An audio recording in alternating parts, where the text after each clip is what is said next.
بسم الله الرحمن الرحیم لا اله الا الله محمد رسول الله. ورونو خویندو خو په دې باندې اتفاق راځي چې واړه وي نو هغه د مخکې نه هم جګړې کوي، خو څه وخته پورې چې راروي شي نو مطلب دا دی اتفاقي وي، بیا چې کله ودونه وکړي نو بیا اتفاق ختم شي.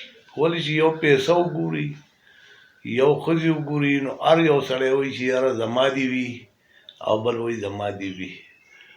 خو ورونو خویندو له پکار دي چې که مور پلار یې نه وي نو خپلو وروڼو کې که چېرې بیل هم وي نو اتفاق کول ښه شی دی. ولې چې په دنیا باندې د هغوی مور پلار ختم شي نو هغوی پکار دی چې هغه خپل وروڼو او خویندې کور جوړ وي.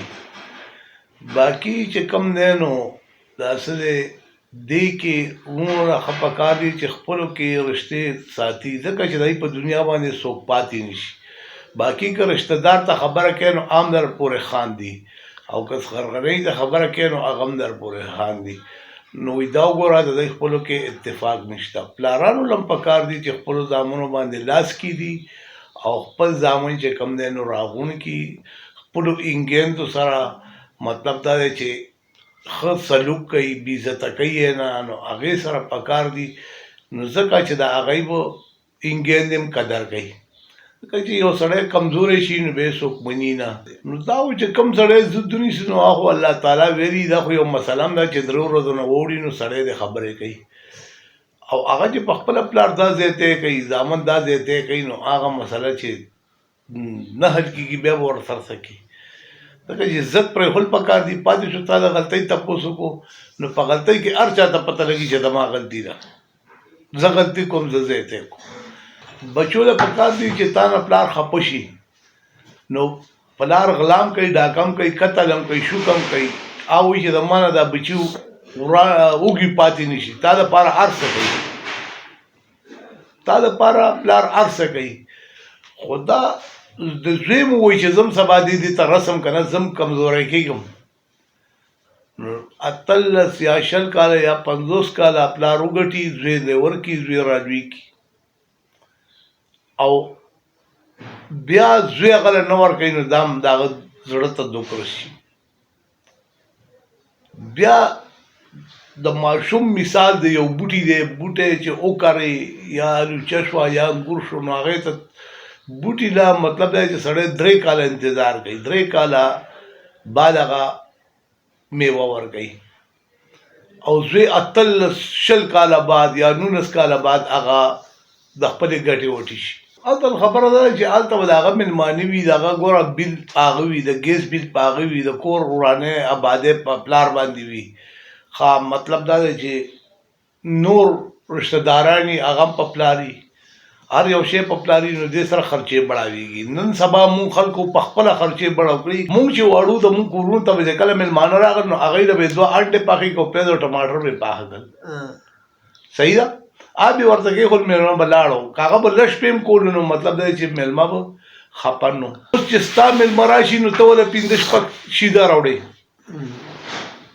نو 1000-1200 روپۍ ستا په چیو خرچه راغله، او 300-400 روپۍ ستا په روټۍ خرچه راغله، نو کوم ځای نه به پوره کړې. ماسته بیا راوړه، چاول یې بیا راوړه. مهرباني وکړئ چې هر سره دا غریب سړی خپل کار کنټرول کړي نو هر څه باندې ګزاره کړي. نن سبا کپړې دي، زنانه دي، واده رالو هغې له تا چې کوم دی زنانو له خپلې کپړې بوټان واخېستل، هر څه دې برابر کړل. 2 میاشتې بعد په تا باندې بل پروګرام رال، ستا ښځه وایي دا هغه نورو زنانو کتلي ما له نورې راوړه. نو که ته ورنه وړې خو ستا ښځه مرورېږي، که زه ورنه وړم نو ما ښځه مرورېږي. ورسره دې سره خواهشات ختمول پکار دي، او غریب سړي حالات دا ولې خلک وایي چې پلار به ګټلې، یو پلار ګټلې او لس بچي به یې ساتل. هغه به په دې وجه ساتل چې هغه رشته دار کم. اوس په دې وجه نشي ساتلی کېدی چې ستا خر خواښې شو، ستا خینې شوه، داسې زما خینې واله، داسې رګ کې رګکي پسې ځه نو څومره پروګرام ګډ شي. نو دا به ته کوم دی نه پوره کړي. خپله سوچ په دې باندې وکړئ که نه، دې ته سوچ وکړه، ته خپل کار کنټرول کړه. نن پرون پرون ټماټر 300 روپۍ کیلو یاره ما چوه ته غریب سړی زه نه چوم زه غریب سړی یم ولې د مین خري لږ ماسته به پکې واچوم ترسکونو والي باره نه پاچوم پکې ته بیا دې په زرګونو لګې ستا پلار بیا دې په زرګونو روډ دې بیا په زرګونو لګې نو بس بچت ځي خیرات دې چې کېږي روړانه زمانه 3 مشته نه خشته نه بچ دومره پیسې ولګوه چې کوم مړی پې خاک کړي